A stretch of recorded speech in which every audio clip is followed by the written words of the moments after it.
Најновата книга од библиотеката Свети Гаврил Лесновски за големиот подвижник и чудотворец Светиот Јован Битолски Шангајски беше промовирана пред јавноста во црквата Свети Никола во Штип.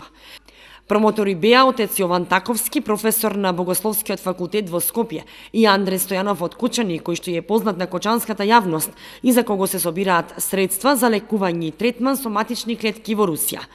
Професорот Таковски со голема љубов зборуваше за Светиот Јован Шангајски, за неговиот живот и љубовта што тој ја пружал на сите верници и негови духовни чеда, но и за чудата што и денес се случуваат по неговите молитви. И за проявените знаци на светителство уште во Битола. Имајте много дека неговиот владика Николај, познатиот голем мудрец, теолог, учител да се слушале, кога доаѓа од Добрин во Битола, правел метанија пред него. И велел, ова е ангел во тело жив светител. Може да го намислите, кога никада прави поклон пред еден млад професор. За него сведочат неговите ученици од тоа време, сумно можно да разполагам, нема време за тоа. Дори и написате Владо Валевски е дадено од книгата, сведочи за него, многу интересни работи, нема време да ги кажам, че ги прочитате и препорачам да сите да прочитате, али не е можно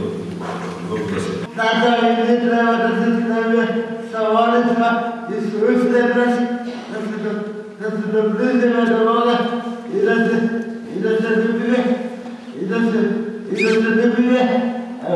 вејкуците практиките по Христа, Господа нашего, кој го наради.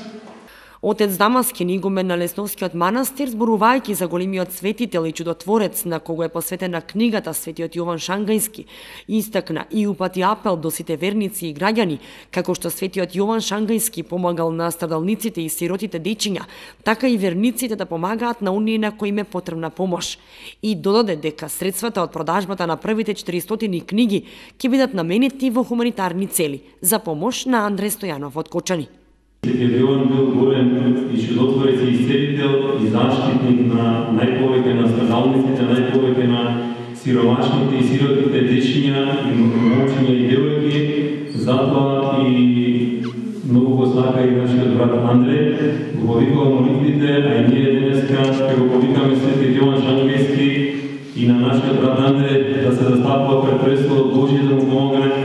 и во неговото за здарување и исцеление и воедно би сакал и до вас дупатам да направо да му помогнеме и ние на братот Андре во неговото лекување во Москва, каде што има многу добри резултати, одлични резултати, па тоа да биде и поттик и за многу други родители со кои што имаат дечиња со слични болести, да добијат и храброст и надеж утека да го барат тие свој спас во истата клиника. Со таа цел, ние, како Евангелие и како манастир од нашата фондна библиотека Свети Гаврил Лесновски, на братот Андре ќе му ги донираме средствата од продадените први 400 книги од Свети Јован Шангајски. Па се надевам дека и вие ќе се потрудиме сите да го подржаваме Светиот Јован најмногу во милосрдноста, најмногу во грижата за оние кои што се. На Духовната академија по повод празникот на градот Свети Никола присутните ги поздрави и градоначалникот Благој Бочварски, а беа доделени награди и признанија на добитниците: Штерио Наков, почесен конзул на Романија во Македонија со седиште во Штип; Бранко Азевски, почесен конзул на Црнагора во Македонија; на Пеком инженеринг и одличието Свети Никола годинава му беше доделено на Стојанче Ангелов. На крајот од свеченоста беше промовирана новата духовна песна за животот и светоста на новиот светилник и подвижник Светиот Гаврил епископ Велички Светоговорец, напишана од професорот на Музичката академија во Штип Марјан Јанковски во изведба на Ангел и Елена Ѓоргиевска, кои ще отпеаја пред присутните во црквата Свети Никола во Штип.